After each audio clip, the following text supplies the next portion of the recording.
Hello, welcome back to Auto Pop Culture, and today we're going over Madeon's new album, second album, called Good Faith. This is also another album I've been waiting for so long, and you'll be happy to know that it's not a breakup album. So yay, we're finally breaking our streak. There's been like three plus, I should say, breakup albums that I've been reviewing so far, and this actually is not.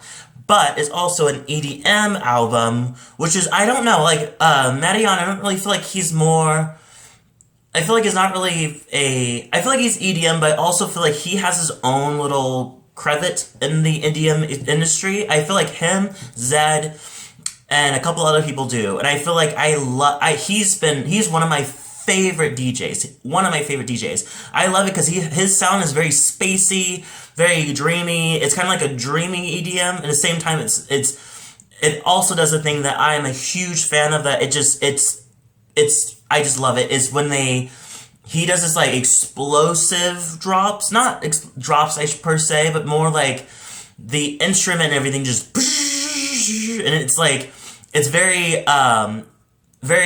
epic and what's the word I'm looking for? Very anthematic.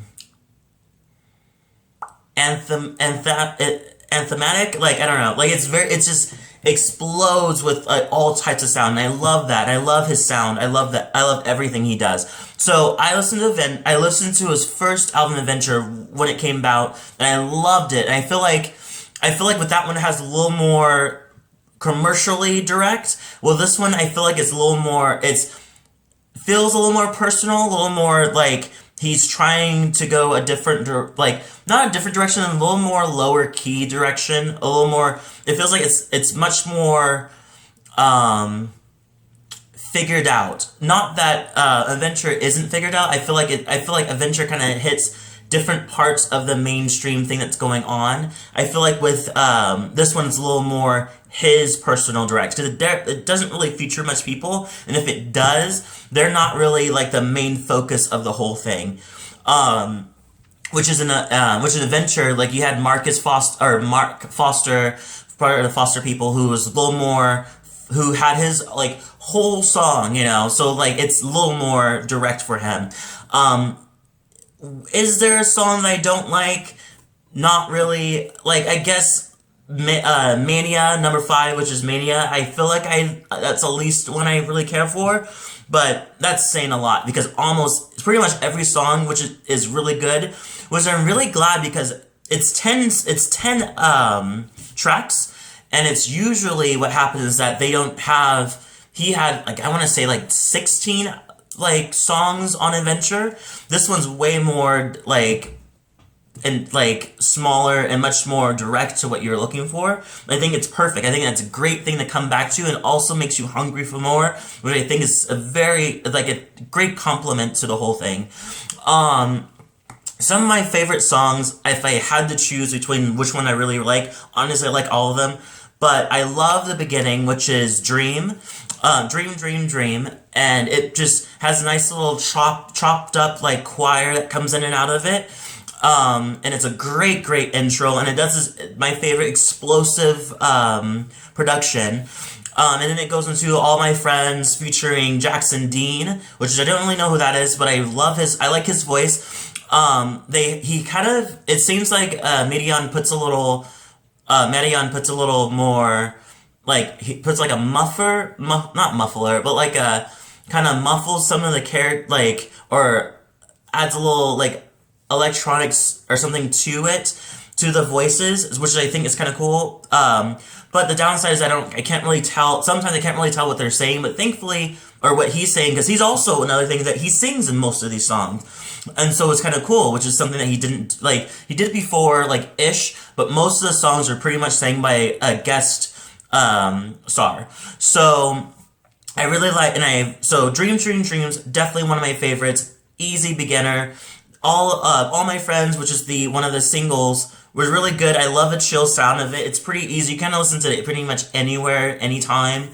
And then, I love I like Be Fine. I think Be Fine's really cool. It adds on to the Dream Dream Dream, I feel like, with a chopped up choir and Madeon sings himself, and it has like a nice little like ending with the choir comes back in after the huge explosion of his production, of course, and they start like they do her ahs, and it kind of like adds, and it just it's amazing.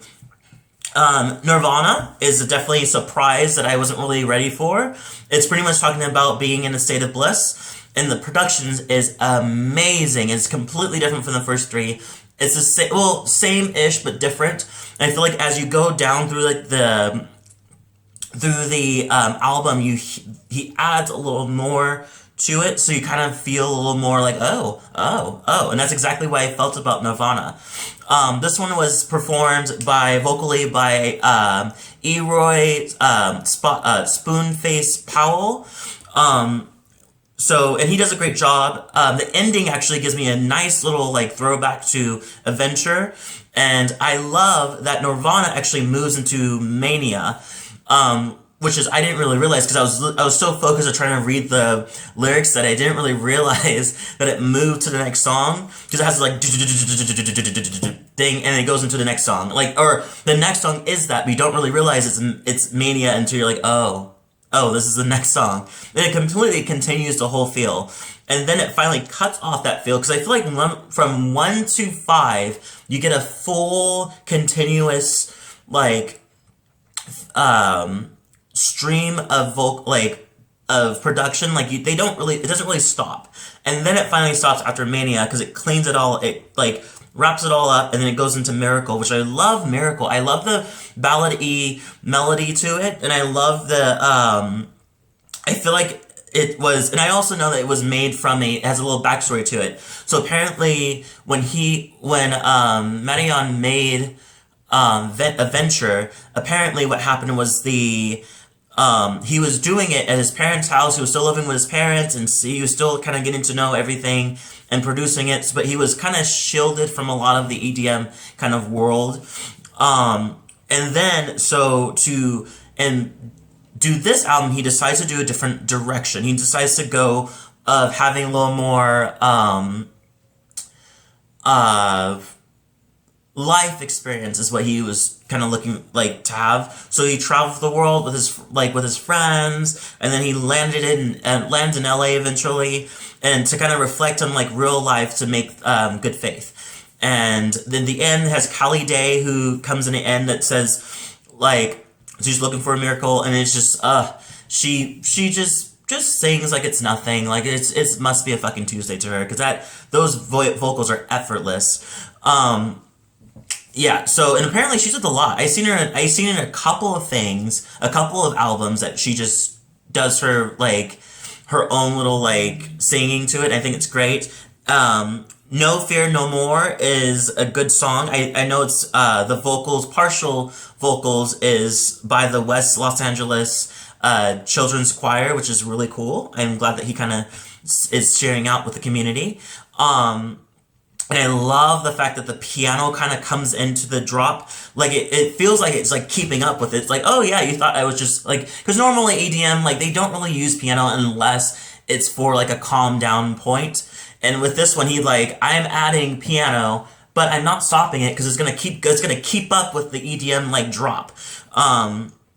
Which is really, really cool. Hold Me Just Because is a really good song. It's way different than any other parts of the album. I felt like this premise of the song is pretty much he wants to hold his ex lover that he had before, that he knew since they were kids, before he lets them go. Compliments to the Horns, who is by a Brooklyn-based group called Bass Tracks. Oh my god, that horn was amazing. And I knew it was coming because I looked up the thing and I was like, oh, there's a horn coming at some time. And I was like, whatever, it's going to be in the background. No, he really puts it face front. And then it goes into Heavy with Hoping. A great ballad. It's a very more soulful ballad. This one's more like longing for a person and wants to be with this person and everything. It's the definition that I looked up was pretty much saying it was more unacquainted love, requainted love. The vocals says Audra May, which is, I thought it was a guy that was singing a song, but she could have more of a lower octave, but she just killed it, because then she has like a full on like falsetto direction, which is, once again, these features must be texting while they're doing it or something like that, because it's just effortless vocals. And then also finally the last song was Borealis, which is a really interesting song. It's pretty much about fatherhood, and he's like talking to his future children. It has a little more dreamier, more calmer like sound to it, and I really like it. And it does explode for the last parts of it. And compliments to the steel guitar by B.J. Cole, who actually didn't know this, but apparently he actually did steel guitar for Tiny Dancer, the Elton John song. So I think that's really, really cool. Which is, I had to go back to the song to think, I was like, is there steel guitar in there? But there is. So, and it's in the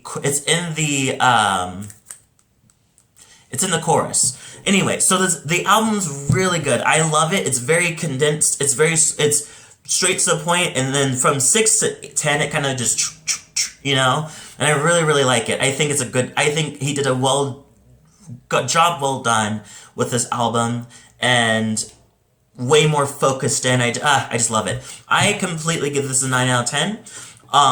I cannot wait for more of what he's gonna do. I am not more of what he's gonna do. I should say, I'm probably just gonna absorb this album more and more and more and listen to it more. But I really like it. Comment below, tell me what you thought. And I'll see you guys in the next video.